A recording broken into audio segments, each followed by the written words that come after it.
beribadah bersama-sama dan boleh menikmati Tuhan di dalam ibadah kita hari ini. Ya, teman-teman yang dikasihi oleh Tuhan, kita akan membaca kebenaran firman Tuhan dan melihat bagaimana Tuhan adalah sumber pengharapan itu dan memberkati orang-orang yang Dia datangi. Dalam kisah ini kita akan melihat nanti bagaimana seorang yang tidak punya pengharapan, yang dibuang dalam tanda petik, dia diangkat oleh Tuhan menjadi sahabatnya. Kita akan melihat di dalam Lukas pasal 19 ayat 1 sampai yang ke-10. Ya, Lukas pasal 19 ayat 1 sampai 10. Ya, saya supaya jangan bising, saya akan membaca buat Bapak Ibu sekalian dan teman-teman menikmatinya di Alkitab masing-masing atau di handphone suci masing-masing. Lukas pasal 19 ayat 1 sampai 10. Yesus masuk ke kota Yeriko dan berjalan terus melintasi kota itu. Di situ ada seorang bernama Zakeus, kepala pemungut cukai, dan ia seorang yang kaya. Ia berusaha untuk melihat orang apakah Yesus itu, tetapi ia tidak berhasil karena orang banyak, sebab badannya pendek. Maka berlarilah ia mendahului orang banyak, lalu memanjat pohon ara untuk melihat Yesus yang akan lewat di situ. Ketika Yesus sampai ke tempat itu, ia melihat ke atas dan berkata, "Zakeus, segeralah turun, sebab hari ini aku harus menumpang di rumahmu." Lalu Zakeus segera turun dan menerima Yesus dengan sukacita. Tetapi semua orang yang melihat hal itu bersungut-sungut, katanya ia menumpang di rumah orang berdosa. Tetapi Zakeus berdiri dan berkata kepada Tuhan, "Tuhan, setengah dari milikku akan kuberikan kepada orang miskin, dan sekiranya ada sesuatu yang kuperas dari seorang akan kukembalikan 4 kali lipat." Kata Yesus kepadanya, "Hari ini telah terjadi keselamatan kepada rumah ini, karena orang ini pun anak Abraham. Sebab anak manusia datang untuk mencari dan menyelamatkan yang hilang." Bapak Ibu yang dikasihi oleh Tuhan, bersyukur kita boleh membaca kisah ini. Kristus di dalam ayat ini kita melihat sedang melakukan perjalanan dari seberang Sungai Yordan menuju Betani yang di dekat Yerusalem untuk membangkitkan seorang Lazarus yang sudah mati. Ketika ia melakukan pekerjaannya di sepanjang jalan itu, dia juga sembari melakukan penginjilan dan menyelamatkan orang-orang yang berdosa. Saudara yang dikasihi oleh Tuhan, nanti kita akan melihat bagaimana cara Tuhan memanggil seorang Zakeus dengan cara yang diam-diam, tapi kalau kita lihat di dalam ayat 10 kan, sebab anak manusia datang untuk mencari dan menyelamatkan yang hilang. Ya, cara yang digunakan adalah dengan cara yang diam-diam. Satu-satunya Yesus datang ke sana adalah untuk mencari Zakeus, seorang pemungut cukai. Alkitab mencatat dia adalah kepala pemungut cukai. Kalau kemarin dia punya murid yang namanya Matius Lewi itu hanya seorang pemungut cukai, tapi ini dia datang lebih berat lagi kelas ini, seorang kepala pemungut cukai. Ya, kalau kita tahu sendiri, pemungut cukai itu identik dengan pengumpul pajak di Palestina. Mereka ditugaskan khusus untuk bekerja, ya, bagi orang Romawi. Ya, jadi orang-orang seperti ini adalah terkenal mereka dengan pemerasan, mengambil apa yang bukan hak mereka, ya, dan istilahnya adalah mereka mungkin korupsi di sana. Kalau kita melihat di ayat ke-8, ya, dibilang Zakeus katanya, kalau ada barang-barang yang saya ambil katanya akan kukembalikan 4 kali lipat. Saudara yang dikasihi oleh Tuhan, para penafsir juga mengatakan bahwa ketika Tuhan datang ketika Tuhan melewati Yeriko, kedatangan Kristus itu membangkitkan keinginan besar dalam hati Zakeus. Dia berusaha untuk melihat seperti apakah Yesus itu. Ya, dia punya keinginan yang kuat. Kalau secara harafiah dia bilang terus berusaha.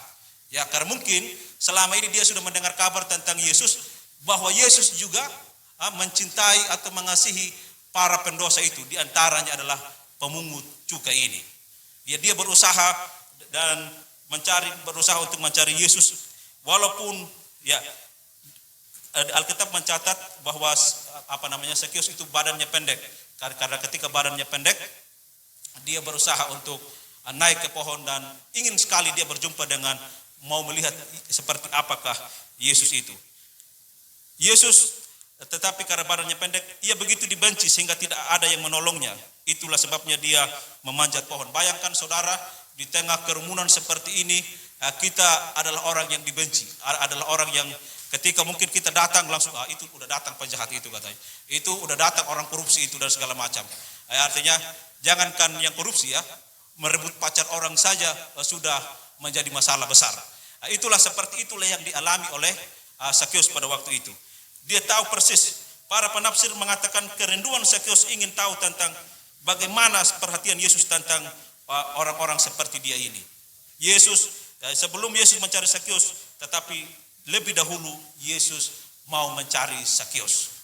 Ya, tujuan kedatangan di sana adalah mencari Sakeus dan menyelamatkan. Nanti kita akan melihat di ayat seterusnya ya, bagaimana Tuhan berkata, sebab orang ini juga adalah keturunan Abraham. Artinya pemilihan Tuhan tentang orang-orang sebangsa dengan Abraham itu adalah memang sangat menjadi prioritas Tuhan. Pemilihan itu sangat kentara di dalam ayat ini. Dia sama seperti seorang gembala meninggalkan domba ya, dia akan meninggalkan 99 domba itu hanya untuk mencari yang satu ekor itu. Ya, itulah sebabnya dia datang ke sana dan dia disambut dengan baik ya. Seorang seorang besar bernama Lady Humington dari Inggris, seorang Kristen yang bersemangat ya, untuk menginjili, dia bilang begini, orang seperti inilah, dia bilang, bagaimana orang yang tidak punya pengharapan, dia berjumpa dengan Yesus dan pada akhirnya dia diselamatkan. Suatu ketika Humington ini melakukan perjalanan penginjilannya, dia bertemu dengan seorang yang sudah sekarat. Dan orang yang sudah sekarat itu berkata, saya ini adalah akan mati dan yang terhilang. Lalu apa kata Lumington? Dibilang bersyukur untuk hal itu. Lalu kata pendosa itu, mengapa Anda katakan bersyukur? Karena dia berkata, Yesus datang mencari dan menyelamatkan yang hilang. Dan Anda butuh itu. Anda harus percaya, maka Anda akan diselamatkan oleh Yesus Kristus.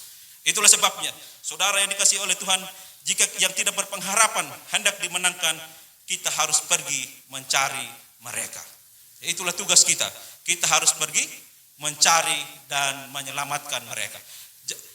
Kadang-kala kita harus keluar untuk mencari. Terlalu banyak orang yang terhilang di luar sana yang harus kita menangkan. Terlalu banyak orang-orang yang kita habiskan waktu untuk kita hakimi, tapi kita tidak pernah menyampaikan kabar baik kepada mereka. Yesus Kristus menjadi teladan yang jelas bagi kita. Dia keluar mencari dan menyelamatkan seorang yang sangat dibenci tadi. Seorang yang tidak punya pengharapan, yang tidak pernah mengharapkan yang tidak mengharapkan keselamatan, tetapi Tuhan mencari orang-orang yang demikian. Yang kedua, kalau kita melihat, ketika kita melihat dialog ini, Sakeus diperlakukan seperti seorang sahabat oleh Tuhan, oleh Yesus Kristus. Di dalam ayat 5 dia bilang begini, ketika Yesus sampai ke tempat itu, ia melihat ke atas dan berkata, Sakeus, segeralah turun. Kalau kita di kampung ya, kalau dipanggil nama oleh orang besar, bangga kita karena orang itu mengenal kita dengan jelas. Ya, siapapun kita. Ya, ini Tuhan mengenal Sakeus, dia memanggil namanya. Artinya dia tahu siapa Sakeus itu. Ya, dan dia berkata, segeralah turun. Aku mau makan di rumahmu. Lalu kita menarik dia. Tuhan Yesus menawarkan dirinya sendiri untuk menumpang di rumah seorang pendosa. Lalu ayat ke-7 tadi nanti kita melihat orang itu bersungut-sungut. Ngapain ini orang ini datang kepada pendosa ini? Ya, kita melihat bagaimana Yesus sangat mengenal Sakeus dengan jelas dan Sakeus pun begitu antusias ya. Sakeus namanya memang buruk. Seorang penulis Yunani bernama Lukian menggolongkan para pemungut cukai ini dengan para penjina, para calo, para penjilat. Pokoknya yang rusak-rusak ini mereka lah orang-orang seperti inilah. Tetapi Tuhan mencari orang-orang ini dan mau bersahabat dengannya. Sakeus, segeralah turun, aku mau makan di rumahmu. Ini Tuhan yang menawarkan dirinya. Yesus sendiri yang menulis, yang menawarkan dirinya dan untuk makan di rumahnya. Walaupun semua orang membencimu, ini menandakan Tuhan sedang memberi satu pesan.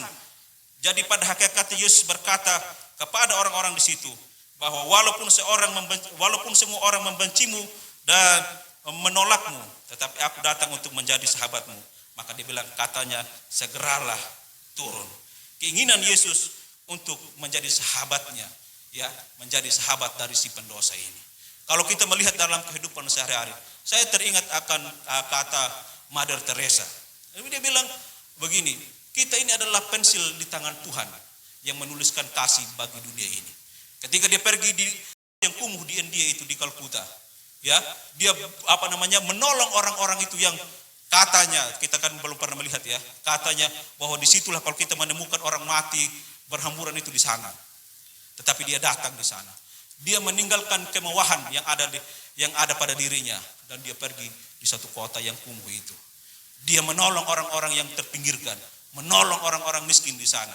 Ketika dia sampai di sana suatu ketika pandita India ini sakit, ya, dia datang dan merawat pandita India itu. Pandita India sangat sedih, lalu dia berkata kepada Mother Teresa, "Mengapa Anda menolong saya?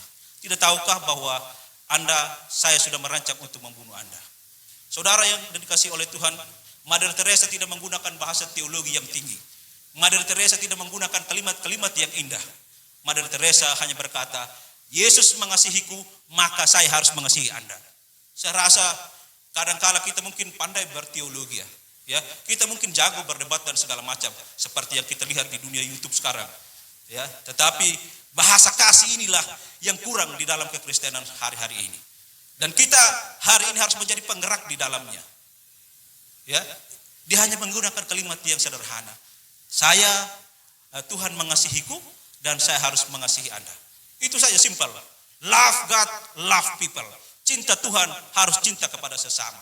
Bagaimana mungkin Anda berkata aku mengasihi Tuhan tetapi membenci saudaramu? Itu omong kosong. Sekali lagi saya ingatkan, itu omong kosong. Iya.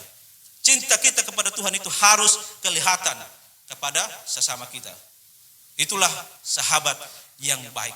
Dia bukan karena kita mengasihi orang karena supaya kita juga mendapatkan balas kasihan dari orang, enggak.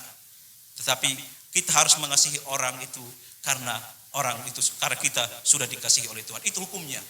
Ya, itu hukumnya yang harus kita lakukan. Makanya kita melihat saudara yang dikasihi oleh Tuhan, Zakeus mendapatkan hal-hal yang tidak menyenangkan. Tetapi kalau kita melihat dia diperlakukan dengan baik oleh Tuhan Yesus. Ya, dia mengatakan bahwa itu adalah sahabatnya. Dia menganggap Zakeus ini adalah seorang sahabatnya yang dia begitu kasihi. Ya, yang dia begitu kasihi dan pada akibatnya Zakeus mendengar namanya dipanggil. Dia tahu bahwa Yesus tahu semua kelemahannya. Zakeus pasti tahu, dia tahu semua kelemahannya. Dia adalah seorang pendosa. Ya, tapi dia berusaha untuk mencari dan menemukan Yesus. Walaupun Yesus tahu semua tentang dia segera turun dan hatinya sangat bersukacita. Ya, hatinya sangat bersukacita karena namanya disebut oleh Tuhan. Bayangkan kalau kita selama ini dikucilkan oleh orang-orang di sekitar kita, tiba-tiba ada orang yang mau menolong kita, ya, ada orang yang mau merangkul kita. Betapa senangnya hati kita ketika kita diperlakukan seperti itu. Itulah yang dialami oleh Zakeus pada waktu itu. Dia turun dengan sukacita. Dengan demikian kasih mendapat jalan masuk ke hati Zakeus. Orang yang terhilang itu dimenangkan. Mengasihi orang yang tidak dikasihi memang sangat gampang, tetapi Tuhan melakukannya. Dia menjangkau mereka dengan jalan menawan hati. Dia masuk dan menemukan orang-orang ini. Dan kalau kita melihat ada keselamatan yang didapatkan di dalam diri Zakeus. Apa buktinya saudara yang dikasihi oleh Tuhan? Sikapnya berubah. Setelah dia berjumpa dengan Yesus, ada pertobatan yang luar biasa yang dialami oleh Zakeus. Di ayat ke-8 kita melihat ya, tetapi Zakeus berdiri dan berkata kepada Tuhan, "Tuhan, setengah dari milikku akan kuberikan kepada orang miskin. Dan sekiranya ada sesuatu yang kuperas dari seseorang, akan kukembalikan 4 kali lipat." Saudara yang dikasihi oleh Tuhan, pelajaran berharga yang kita boleh ambil dari kisah Zakeus ini, ketika dia mengenal Yesus, ketika dia berjumpa dengan Tuhan, ada pertobatan yang luar biasa. 180 derajat. Ya, dulunya Zakeus dia hidup bagi dirinya. Tetapi sekarang ketika dia menemukan Kristus, dia mau tunduk di bawah kuasa Kristus. Dia tidak lagi mementingkan hidupnya Dan dia berkata kalau kita melihat ya, dia akan mengembalikan. Di dalam tradisi Yahudi itu biasanya katanya ganti rugi itu biasanya dalam perjanjian lama, kalau ada orang yang bersalah atau karena mencuri, dia harus mengembalikan barang curian itu ditambah 1/5 harganya. Tetapi Zakius ini memberi aturan sendiri. Dia berkata 4 kali lipat dia akan kembalikan. Ini ada perubahan yang luar biasa. Kalau kita melihat di dalam kehidupan kita sehari-hari, kalau kita mau sungguh-sungguh mengenal Kristus, kalau kita sungguh-sungguh berjumpa dengan Kristus, harus ada perubahan yang sungguh-sungguh di dalam hidup kita. Ya, itulah sebenarnya yang harus dilakukan. Kita boleh belajar dari seorang pendosa ini. Ya, seorang yang tidak punya pengharapan. Ketika dia berjumpa dengan Yesus, dia berubah drastis. Perubahan hidup itu sangat penting di dalam hidup ini. Ya, karena itulah yang membuat kita semakin dekat dengan Tuhan. Perubahan hidup, ya. Kadang-kala kita sering terjadi di dalam hidup ini ya, di dalam gereja, ya. Dalam gereja pujian, penyembahan dan sebagainya. Bahkan ada kalau orang yang bisa sering berbahasa roh, dia berbahasa roh di dalam gereja. Ya, tetapi setelah pulang dari situ hidupnya sama lagi. Tetapi kita boleh melihat ada perubahan hidup yang luar biasa. Dia tadinya Zakius hidup bagi dirinya, tetapi sekarang dia hidup di bawah kuasa Kristus. Dia tundukkan dirinya. Itulah sebabnya kalau di dalam 1 Korintus dalam 1 Korintus itu dia berkata ya, ketika dia hidup yang baru itu, sesungguhnya yang lama sudah berlalu, yang baru itu sudah datang. Itu sangat penting. Ya, perubahan hidup di dalam hidup. Itulah yang menjadi perubahan kita sebagai orang-orang Kristen yang benar-benar mengenal Tuhan. Dan Zakius menentukan dirinya sendiri tadi. Kristus mengubah orang yang tidak berpengharapan itu untuk ditolong. Saudara yang dikasihi oleh Tuhan, alam membentuk kita. Ya, dosa merusak kita, sekolah mengajarkan kita, tetapi Kristus yang mengubah hidup kita. Ya, ini penting ya, di dalam ayat ini. Kalau kita lihat di dalam ayat ke-9 sampai 10 ada pengumuman yang luar biasa. Dia bilang, kata Yesus kepadanya, hari ini telah terjadi keselamatan di rumah ini, karena orang ini pun anak Abraham. Ada keselamatan yang terjadi ketika dia berjumpa dengan Yesus. Dia mau hidupnya dirubah. Keselamatan secara harfiah itu ada artinya apa? Kelepasan dari dosa. Kelepasan dari dosa. Dia melepaskan segala sesuatu yang merintangi hidup Zakius selama ini. Mungkin dia banyak harta, ya, tetapi dia dikucilkan, dia tidak bahagia dan segala macam. Makanya ketika dia berjumpa dengan Yesus, dia sangat antusias. Bahkan dia tidak memperdulikan hartanya yang banyak itu. Bahkan dia mau memberikan setengah dari miliknya, katanya. Alkitab mencatat begitu ya, setengah dari miliknya, bukan 1/10. Ini dia berkata setengah dari miliknya dia akan berikan. Ini sangat penting. Sangat penting di dalam kehidupan kita. Keselamatan yang secara harfiah artinya kelepasan dari dosa. Dan dia berkata di situ anak Abraham. Abraham sebagai umat pilihan Allah. Yesus datang mencari dan menyelamatkan orang-orang pilihan Tuhan, dan salah satunya adalah Zakius. Makanya bukan Zakius, ketika Zakius mencari Yesus, Yesus lebih dulu mencari Zakius itu. Dan ketika mereka berjumpa, Zakius juga turun dan mereka makan bersama-sama. Mereka sangat menikmati itu. Ya, Zakius sangat menikmati perjumpaannya dengan Tuhan. Ya. Kita pun juga mungkin tidak secara langsung kita menikmati perjumpaan dengan Tuhan, tetapi lewat firman, lewat renungan, lewat apapun kita boleh berjumpa dengannya. Dan harus ada perubahan hidup yang harus ada perubahan hidup yang drastis. Kita harus mengakui diri kita bahwa kita hidup bukannya aku lagi, tetapi harus Kristus yang benar-benar hidup di dalam diri kita. Itulah yang diucapkan oleh Rasul Paulus ya dalam Galatia 2 ayat 20 itu. Aku hidup bukannya aku lagi. Artinya tidak ada lagi kewenangan diri kita untuk melakukan apa yang kita mau. Tidak ada lagi kehendak bebas yang kita lakukan untuk kita lakukan, tetapi kita bebas di dalam kedaulatan Tuhan. Kita bebas di dalam kehendaknya. Itulah yang kita kerjakan. Jadi kalau kita melihat kita menandakan bahwa kita adalah orang yang sudah diselamatkan oleh Tuhan, maka lakukanlah bagaimana Tuhan memperlakukan orang lain. Cara hidup kita, bagaimana kita berbicara dengan orang-orang di sekitar kita, menandakan bahwa kita ini adalah, sekali lagi saya sering ucapkan, bahwa kita inilah Injil yang terbuka, yang dapat dibaca dan disaksikan oleh semua orang. Itu kata kuncinya. Sehingga orang berjumpa dengan engkau, ada Injil di sana, ada kekuatan di sana. Ketika kau berjumpa dengan orang yang lemah, maka kita akan lewat firman yang kita baca, maka kita akan menguatkan orang itu. Itulah kita yang harus kita lakukan. Dan kita melihat bagaimana dia berjumpa dengan Kristus dan pada akhirnya mereka diselamatkan. Mereka mencari, menyelamatkan dan memenangkan banyak orang di sana. Kristus sedang melakukan sesuatu yang sangat dahsyat, ya, melakukan sesuatu yang sangat dahsyat dan pada akhirnya di situ orang banyak menyaksikan. Ada banyak hal-hal, memang Yesus sering melakukan hal-hal demikian, ya. Ada orang-orang yang tidak punya pengharapan yang pada akhirnya mereka memiliki pengharapan karena Kristus itu. Di antaranya ada Maria Magdalena, ada orang yang sakit pendarahan dan segala macam. Dan mereka sekali lagi mereka dikuatkan oleh Kristus sendiri. Kita pun sekarang mungkin Kristus tidak akan datang lagi. Maksudnya Kristus akan datang kedua kalinya. Tapi sebelum dia datang, dia mau memakai kita untuk menjadi pelaku di dalamnya.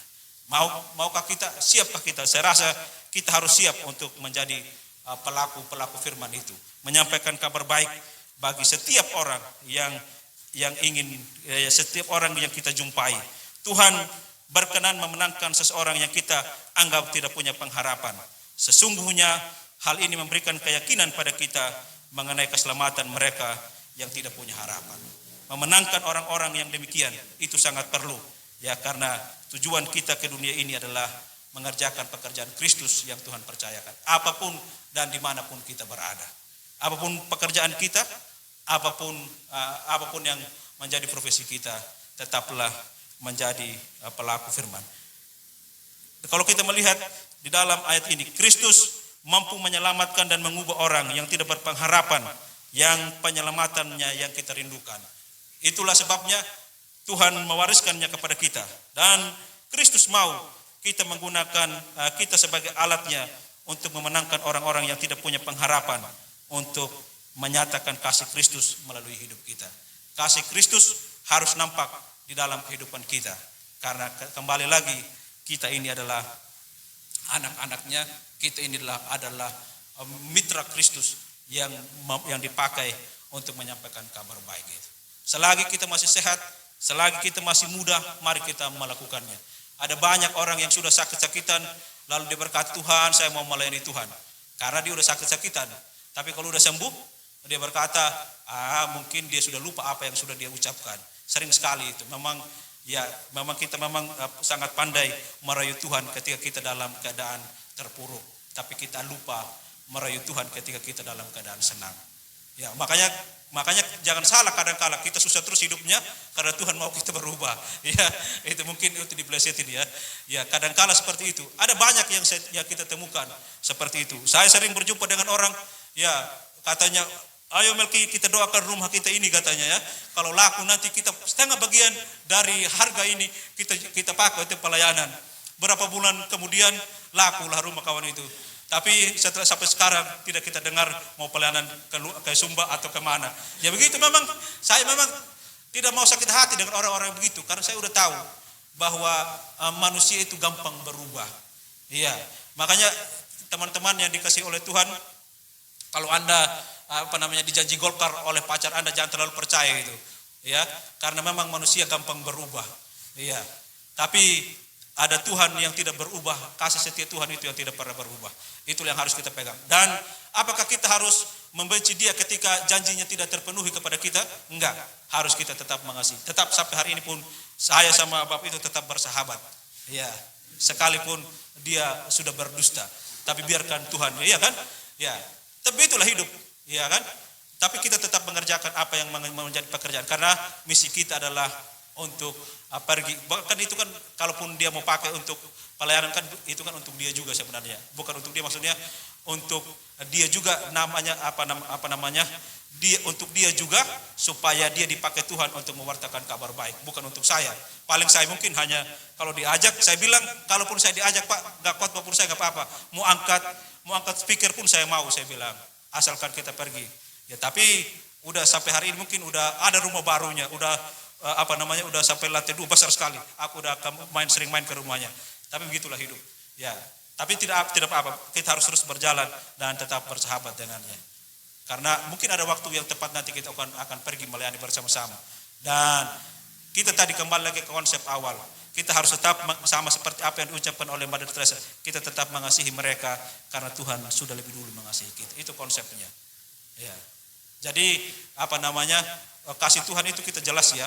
Bukan kasih Tuhan itu kau beri baru saya beri. Tapi kasih Tuhan itu menerima kita apa adanya. Ketika kita, sekalipun kita sudah berada di dalam lumpur dosa. Rasul Petrus mengatakan dia menebus kita bukan dengan emas dan perak, tetapi dia menebus kita dengan darah yang mahal. Kalau ada yang mungkin yang sering beli handphone kredit, Tuhan membayar kita dengan lunas. Itulah Tuhan yang kita sembah. Itulah Tuhan yang kita layani. Jadi kita bersyukur kalau kita melayani. Tuhan mencari orang yang tidak punya berpengharapan untuk dimenangkan. Sekarang adalah tugas kita. Banyak sekali di luar sana yang harus kita menangkan, ya, yang tidak punya pengharapan untuk kita layani. Dan kalau Tuhan izinkan kita untuk membawa mereka kepada Kristus, maka mereka akan diselamatkan. Itulah tugas kita. Anak-anak muda, jangan habiskan waktumu dengan sia-sia dan hal-hal yang tidak perlu. Lakukanlah dengan semangat. Ya, saya mengingat kata dalam orasi ilmiah seorang orang tua yang begitu kami kasihi, dia bilang, kalau kau melayani katanya, kalau kau sudah tanamkan kakimu katanya, tanamkan kakimu sedalam-dalamnya. Supaya apa? Kalau ada badai, kalau ada gelombang, kau tidak akan lari dari pelayanan itu. Kau tetap setia sampai pada akhirnya. Itulah yang saya pegang dari kalimat beliau itu dan menguatkan saya secara pribadi. Sampai pada akhirnya Tuhan membuat kaki kita berjejak. Berjejak artinya apa? Tuhan akan menghormati setiap apa yang kita kerjakan dan membuat berjejak. Akan ada pelayanan yang akan dikenang. Ini pelayanan siapa? Pelayanan Bosti misalnya ya. Bosti sudah pulang ke kampung halamannya di Fatuleu di sana. Yang kering itu menjadi mengalir air kehidupan di sana, kan begitu. Ya, itulah yang harus kita lakukan seumur hidup kita. Mari kita sungguh-sungguh di tahun 2022 ini Pak Gembala kita memberi tema kita untuk dalam sukacita. Pelayanan harus dilakukan dengan penuh kesetiaan, dengan sukacita dan sungguh-sungguh. Ya, jangan sedikit-sedikit sakit hati pergi, nggak boleh itu. Kita harus melayani karena Tuhan mengasihi kita, bukan karena kita melihat orang-orang di sekitar kita. Karena kalau kita melihat orang-orang di sekitar kita, semua itu menurut pandangan kita rusak semua, itu hanya kita yang benar kan? Ya. Tapi kita harus terus belajar untuk melayani Tuhan yang kita sembah itu, karena Dia sudah lebih dulu melayani kita.